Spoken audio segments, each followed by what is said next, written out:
에스겔서 45장 1절에서 17절 말씀까지 한 절씩 교독하겠습니다. 너희는 제비 뽑아 땅을 나누어 기업으로 삼을 때에 한 구역을 거룩한 땅으로 삼아 여호와께 예물로 드릴지니 그 길이는 2만 5천 척이요 너비는 1만 척이라. 그 구역 안 전부가 거룩하리라. 그 중에서 성소에 속할 땅은 길이가 500척이요 너비가 500척이니 네모가 반듯하며 그 외에 사방 50척으로 전원이 되게 하되, 이 측량한 가운데서 길이는 2만 5천 척을 너비는 1만 척을 측량하고 그 안에 성소를 둘지니 지극히 거룩한 곳이요 그곳은 성소에서 수종드는 제사장들 곧 하나님께 가까이 나가서 수종드는 자들에게 주는 거룩한 땅이니 그들이 집을 지을 땅이며 성소를 위한 거룩한 곳이라. 또 길이는 2만 5천 척을 너비는 1만 척을 측량하여 성전에서 수종드는 레위 사람에게 돌려 그들의 거주지를 삼아 마을 스물을 세우게 하고, 너비는 5천 척을 길이는 2만 5천 척을 측량하여 성읍의 기지로 삼아 이스라엘 온 족속에게 돌리고, 드린 거룩한 구역과 성읍의 기지된 땅의 좌우편 곧 드린 거룩한 구역의 옆과 성읍의 기지 옆의 땅을 왕에게 돌리되 서쪽으로 향하여 서쪽 국경까지와 동쪽으로 향하여 동쪽 국경까지니 그 길이가 구역 하나와 서로 같을지니라. 이 땅을 왕에게 돌려 이스라엘 가운데에 기업으로 삼게 하면 나의 왕들이 다시는 내 백성을 압제하지 아니하리라. 그 나머지 땅은 이스라엘 족속에게 그 지파대로 줄지니라. 주 여호와께서 이와 같이 말씀하셨느니라. 이스라엘의 통치자들아 너희에게 만족하니라. 너희는 포악과 겁탈을 제거하여 버리고 정직과 공의를 행하여 내 백성에게 속여 빼앗는 것을 그칠지니라. 주 여호와의 말씀이니라. 너희는 공정한 저울과 공정한 에바와 공정한 밭을 쓸지니 에바와 밭은 그 용량을 동일하게 하되 호멜의 용량을 따라 밭은 10분의 1 호멜을 담게 하고 에바도 10분의 1 호멜을 담게 할 것이며, 세겔은 20계란이 20세겔과 25세겔과 15세겔로 너희 마네가 되게 하라. 너희가 마땅히 드릴 예물은 이러하니 밀 한 호멜에서는 6분의 1 에바를 드리고 보리 한 호멜에서도 6분의 1 에바를 드리며, 기름은 정한 규례대로 한 고르에서 10분의 1 밭을 드릴지니 기름의 밭으로 말하면 한 고르는 10밭 곧 한 호멜이며 10밭은 한 호멜이라. 또 이스라엘의 윤택한 초장의 가축대 200마리에서는 어린 양 1마리를 드릴 것이라. 백성을 속죄하기 위하여 이것들을 소제와 번제와 감사제물로 삼을지니라. 주 여호와의 말씀이니라. 이 땅 모든 백성은 이 예물을 이스라엘의 군주에게 드리고, 함께 읽겠습니다. 군주의 본분은 번제와 소제와 전제를 명절과 초하루와 안식일과 이스라엘 족속의 모든 정한 명절에 갖추는 것이니 이스라엘 족속을 속죄하기 위하여 이 속죄제와 소제와 번제와 감사 제물을 갖출지니라. 아멘. 오늘 에스겔이 본 이 환상에 대한 부분은 40장에 48장에 이어지고 있죠. 특별히 40장 1절에 4절에서 환상이 시작되는 도입부를 얘기했고, 그리고 40장 5절부터 42장 20절까지는 새 성전의 구체적인 식양을 다루었었습니다. 그리고 43장 1절에서 12절에 와서 그 성전에 가득 찬 여호와의 영광에 대해서 이야기하면서 새 성전을 중심으로 다시 하나님의 나라가 회복될 것을 말씀해 주셨죠. 또 43장 13절부터 27절까지는 그 새 성전의 구심점이라 할 수 있는 번제단의 식양과 규례에 관련된 내용을 말씀해 주고, 오늘 이어지는 44장부터 46장까지는 새 성전에서 드려질 예배와 관련된 내용이 열거되고 있는 것입니다. 특별히 44장에서는 예배를 받으실 여호와 하나님의 그 영원한 임재를 나타내는 동문 폐쇄 명령과 이 예배를 인도하고 주재하는 사도 계열의 제사장의 직무 수행 그 명령과 규례에 대한 이야기를 했다면, 오늘 45장은 거룩한 구역을 나눌 것과 그리고 그 안에 일반과 백성들과 왕이 살아갈 땅에 지정하는 장면이 8절까지, 또 17절까지는 왕이 치리에 대한 규례와 그 왕의 예물에 대한 규정을 말씀해 주고 있는 본문입니다. 오늘 1절부터 보면 그림으로 좀 그려야 될 것 같아요. 일단 가운데를 25,000척, 25,000척 정사각형의 땅을 구별해 놨어요. 그래서 그 25,000척이면 제가 사전 찾아보니까 33.33cm가 척이더라고요. 표준 세번역에서는 자로 번역했는데 척과 자가 똑같이 우리나라에서는 33.33cm를 일제시대 이후에 그렇게 측량으로 정해서 썼더라고요. 영어 성경에는 규빗으로 번역했어요. 1규빗 하면 약 45cm를 계산하고 있거든요. 그러니까 45cm 규빗으로 따지면 약 11kg 되는 땅을 구별해 놓은 거예요. 그 11kg의 그 11kg 바깥쪽 위쪽은 우리가 에스겔 47장 48장에 의하면 유다 땅이 자리 잡고 있고요. 그 11km 맨 밑에는 베냐민 땅이 자리 잡고 있어요. 그러니까 유다 땅이 정사각형 맨 위쪽을 차지하고 있고 정사각형 밑에 쪽은 베냐민 땅이 차지하고 있어요. 그리고 그 정사각형 서쪽과 동쪽으로는 왕의 땅이 자리 잡고 있는 거예요. 그 왕의 땅은 그 11km를 기준으로 해서 동쪽으로는 요단강까지, 서쪽으로는 지중해까지 왕의 땅인 거예요. 그렇게 땅이 구별되어 있어요. 그리고 그 11km 안에 있는 네모 땅에 길이로 만척, 그러니까 세로로는 만척, 길이로는 25,000척, 그러니까 약 5km에서 11km 되는 그 긴 직사각형 맨 윗부분이 레위 족속들이 살도록 했고, 그 바로 또 만척부터 25,000척까지 두 번째 중심이 차지하고 있는 이 땅에 제사장이 살고 있고, 그 땅 중간에 500척이라고 얘기하고 있는 성전이 자리 잡고 있는 거예요. 그러니까 약 2km 조금 넘는 그 땅이 정사각형으로 성전이 제사장 땅의 중심부에 자리 잡고 있고, 그 중심 성전 옆으로 전원이라고 번역했는데 이 빈 공터를 마련해 둔 거예요.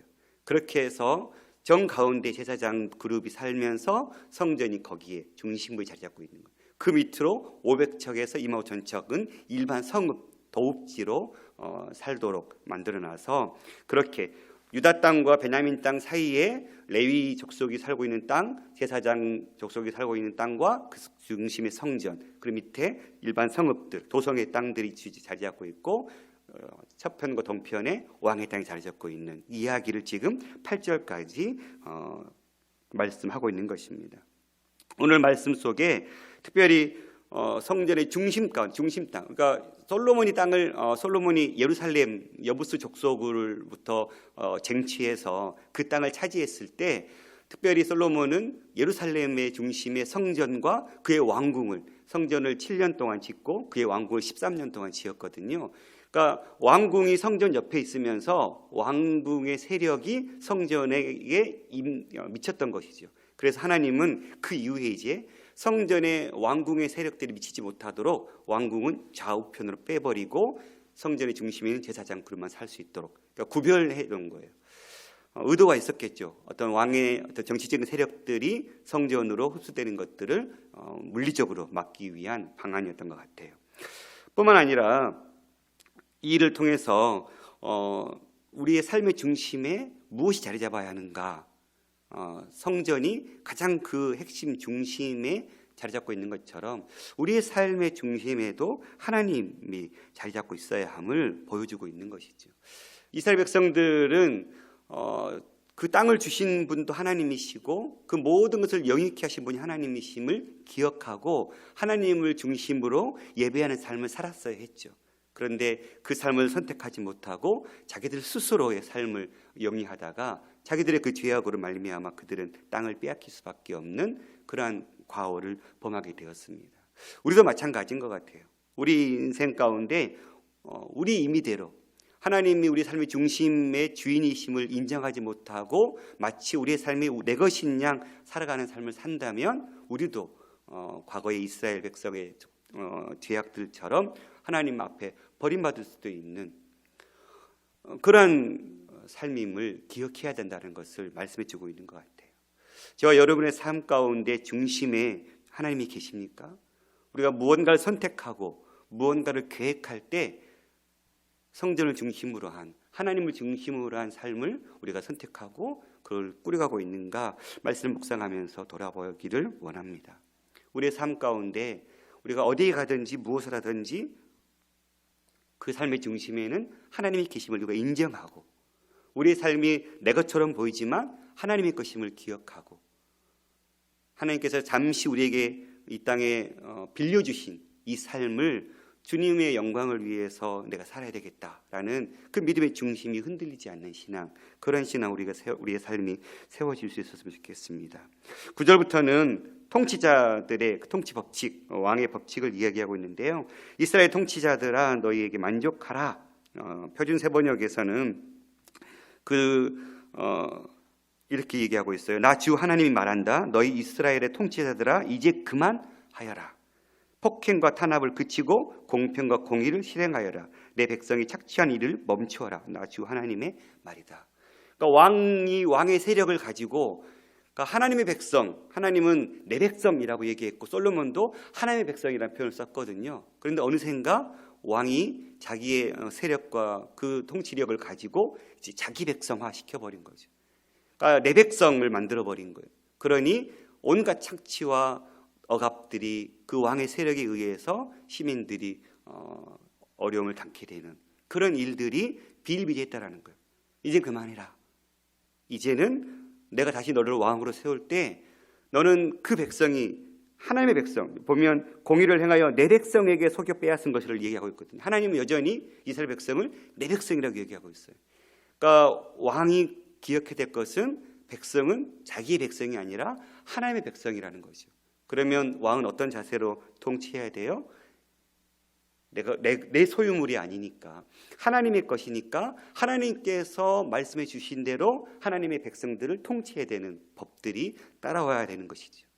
그러니까 왕이 기억해야 될 것은 내 국민들, 내 백성들은 내 것이 아니라 하나님의 백성이니까 나는 하나님의 백성을 다스릴 때 내 방법이 아니라 하나님의 방법을 다스려야 되겠다. 이게 왕이 기억해야 될 그런 사실이었습니다. 그러면서 10절에 공정한 저울과 공정한 에바와 공정한 밭을 쓰라. 에바는 이 곡식들을 측량하는 그런 도량이었고요. 밭은 액체를 측량하는 밭이었어요. 그 에바와 이 밭을 호멜이라는 동일하게 한 호멜의 에바와 한 호멜의 밭으로 정확하게 저울치를 정해서 그 동일하게 해서 호멜의 용량을 따라 밭은 10분의 1 호멜을 담고 에바도 10분의 1 호멜을 담아서 측량하고 경제활동이 이루어질 수 있도록. 그러니까 항상 부정한 왕정시대 예언자들이 도량의 용기를 부정행위로 고발했던 적들이 많거든요. 아모스 8장 5절에 보면 에바를 작게 하고 세계를 크게 하여 거짓 저울을 속인다고 고발했어요. 또 호세아도 에브라임이 손에 거짓 저울을 가지고 속이기를 좋아한다. 그런 상인이 되었다고 고발했고요. 미가에도 보면 축소시킨 가증한 에바, 또 부정한 저울, 거짓 저울추 이렇게 그러니까 정상적인 삶의 기준이 돼야 되는 경제 활동이 안 된 거예요.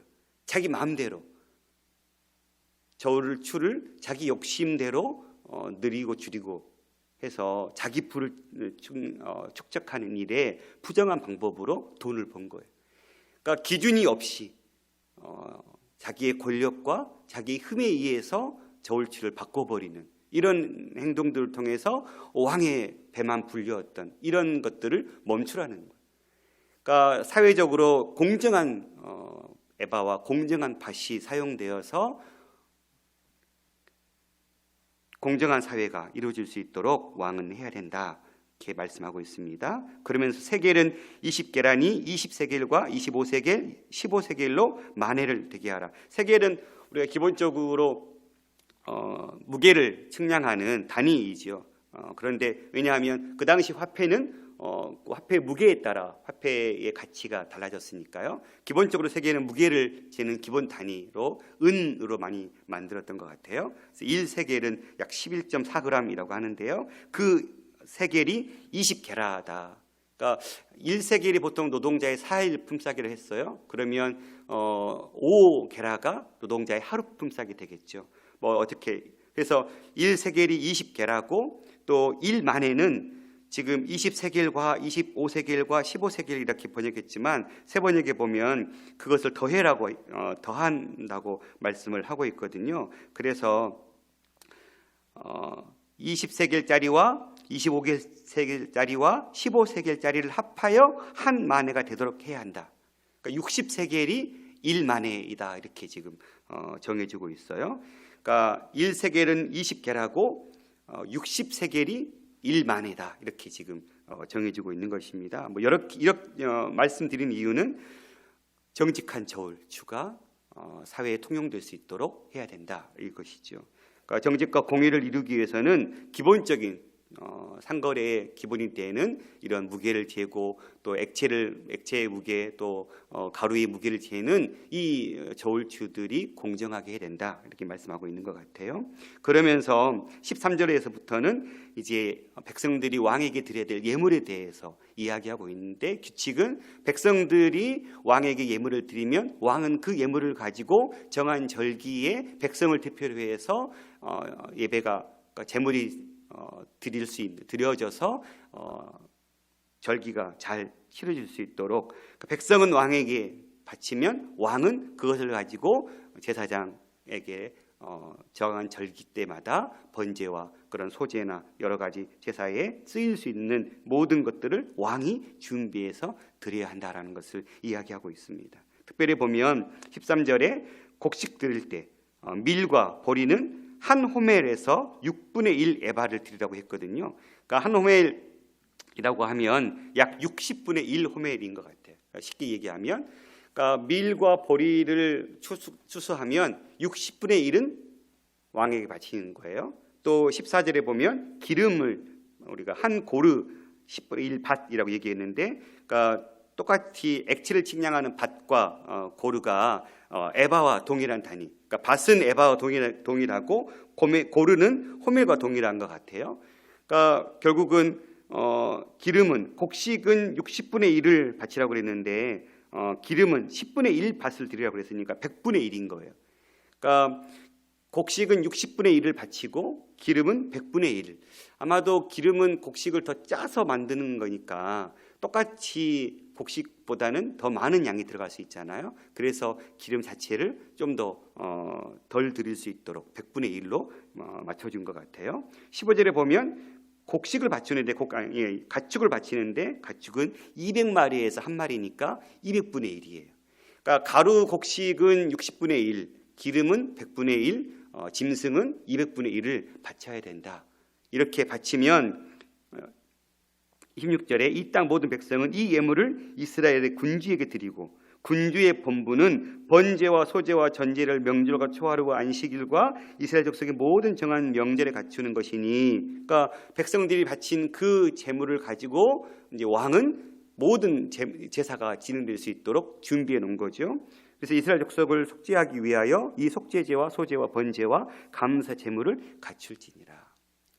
그러니까 새로운 새 예루살렘이 형성되고, 그리고 백성들이 47장 48장에 보면 이제 오늘 1절에서는 제비 뽑아 기업을 나눴다 했지만 하나님께 직접 살 땅을 정해 주셨거든요. 그 정해 주신 땅에서 살면서 중심에 성전을 두고 그 성전을 중심으로 살면서 백성들은 그에 걸맞는 제물을 드리고, 왕은 그 제물을 가지고 제사 예배가 진행될 수 있도록 왕이 이제 솔선수범해서 모든 나라와 백성을 위해서 제물을 준비하는 이런 시스템으로 살아야 함을 이야기해주고 있는 것 같습니다. 오늘 말씀들을 보면서 왕은 어떤 삶을 살아야 했습니까? 정직과 공의가 이루어질 수 있도록. 그러니까 우리나라의 통치자들을 우리는 위해서 기도하죠. 통치자의 가장 큰 덕목은 무엇입니까? 자기 배를 채우는 것이 아니라 국민이 정직과 공의함 속에 살아갈 수 있도록 룰을 정하고 그 룰대로 나라를 통치해 가는 것이죠. 가난한 자나 부한 자나 똑같은 대우를 받을 수 있는 나라. 누구에게는 자가 길어지고 누구에게는 자가 짧아지는 나라가 아니라 누구에든지 공평한 저울, 공평한 자로 대할 수 있는 나라. 그런 나라가 정직과 공의가 이루어지는 나라이겠죠. 하나님의 나라 공동체는 그런 공동체가 돼야 함을 이야기해주고 있습니다. 믿는 사람들 안에서도 부정한 저울추가 사용되게 되면 세상과 다를 바가 없다라는 것이겠죠. 우리는 오늘 통치자들을 위한 이 말씀들을 살펴보면서 나라와 이제 21대 국회가 이제 5월이면 시작될 텐데 정말 두렵고 떨립니다. 180석이라는 여당의 압도적인 자리를 가지고 있는 이제 정국이 끌어질 텐데 과연 어떻게 이것이 이루어질까? 그러니까 50대 50 비슷하게 세워지니까 아주 싸움하다가 끝났거든요. 최악의 국회라고 하는 20대 국회가 그렇게 이제 점을 가고 있는데 21대는 그렇게 아주 한쪽으로 기울어진 상황 속에서 이 나라 어떻게 다스려갈 수 있을까? 우리가 정말 깨어서 기도하는 기도가 가장 필요할 때가 아닌가 싶습니다. 정말 정책과 공의함으로 정치 권력들이 이 땅을 다스릴 수 있도록 우리는 깨어서 감시하고 기도하고, 어찌 보면 국민들 손에 의해서 심판했죠. 여당은 여당대로, 야당은 야당대로. 또 대통령에 대해서는 대통령의 그동안 보여준 것에 대한 답으로 이렇게 표로 표출시킨 것 같아요. 그러면 이제 그들은 무엇을 감당해야 돼요? 내게 주신 이 통치 권력이 내가 노력해서 얻은 게 아니라 국민이 나를 선택해 준 거다. 제발 이런 생각을 가지고 통치했으면 좋겠는데요. 우리는 그러한 통치자들에 대해서 기도해야 될 것 같습니다. 나라의 모든 이제 특별히 코로나19 이 사태 이후에 이제 우리 경제를 회복해야 되는데 그 경제를 회복함에 있어서도 온 백성들이, 국민들이 공평함을 맛보고 느끼면서 살아갈 수 있는 나라가 될 수 있도록 세워내는 그런 지혜가 필요할 것 같고, 우리 그리스도인들이 그렇게 통치자들이 나라를 꾸려갈 수 있도록 기도할 뿐만 아니라 정말 감시하고, 부정한 것에 대해서는 부정하다고 이야기하고, 그런 나라가 되어서 이 나라가 정말 하나님이 기뻐하시는 정직과 공의가 세워지는 나라, 또 우리는 개인적으로는 우리 삶 가운데 하나님을 중심으로 하나님을 의지하고 살아가는 나라, 그런 삶으로 우리가 세워질 수 있기를 이 새벽에 간구하며 나갔으면 좋겠습니다. 기도하겠습니다. 살아계신 아버지 하나님, 감사합니다. 우리의 삶이 우리 것이 아님을 이 아침에 고백합니다. 주님, 우리에게 맡겨주신 이 삶, 주님의 뜻에 따라 우리가 이 삶을 세워야 될 터인데 우리 너무 쉽게 우리 삶의 주님이 중심에 계시지 않고 곁가지에 머물게 할 때가 얼마나 많은지 모르겠습니다. 다시금 우리 삶을 돌이키고 우리 삶의 가장 핵심에, 중심에 주님을 모시고 주님이 기뻐하시는 선택과 그 삶을 영위해 갈 수 있도록 도와주시옵소서. 주님, 이 나라 이 민족이 정직한 공의와 정의가 세워지는 나라 되게 도와주십시오. 부정한 저울추가 꿈틀거리는 나라, 공정치 못한 경쟁이 세워진 나라가 아니라 정직과 공의함 속에서 바른 잣대로 어느 누구에게나 똑같은 잣대로 나라가 통치될 수 있는 지혜로운 통치자들이 될 수 있도록 붙들어 주시고, 특별히 새로 시작된 21대 국회가 정말 어느 회기 때보다 가장 열심히 일한 국회라고, 또 정직하게 국민을 위해서, 나라를 위해서 일한 국회라고 평가를 들을 수 있는 국회가 될 수 있도록 주님께서 통치자들의 그 10년 가운데 정직과 공의함을 허락하여 주시옵소서. 주님, 오늘 또 우리의 삶 가운데 주님 찾아오셔서 우리의 삶을 이끄시고 인도하시고 그 주님과 늘 동행하는 하루 되게 하여 주시옵소서. 모든 말씀 예수님 이름으로 감사하며 기도드렸습니다. 아멘. 하늘에 계신 우리 아버지여, 이름이 거룩히 여김을 받으시오며 나라가 임하옵시며 뜻이 하늘에서 이루어진 것 같이 땅에서도 이루어지이다. 오늘 우리에게 일용할 양식을 주옵시고 우리가 우리에게 죄 지은 자를 사하신 것 같이 우리 죄를 사하여 주옵시고 우리를 시험에 들게 하지 마옵시고 다만 악에서 구하옵소서. 나라와 권세와 영광이 아버지께 영원히 있사옵나이다. 아멘.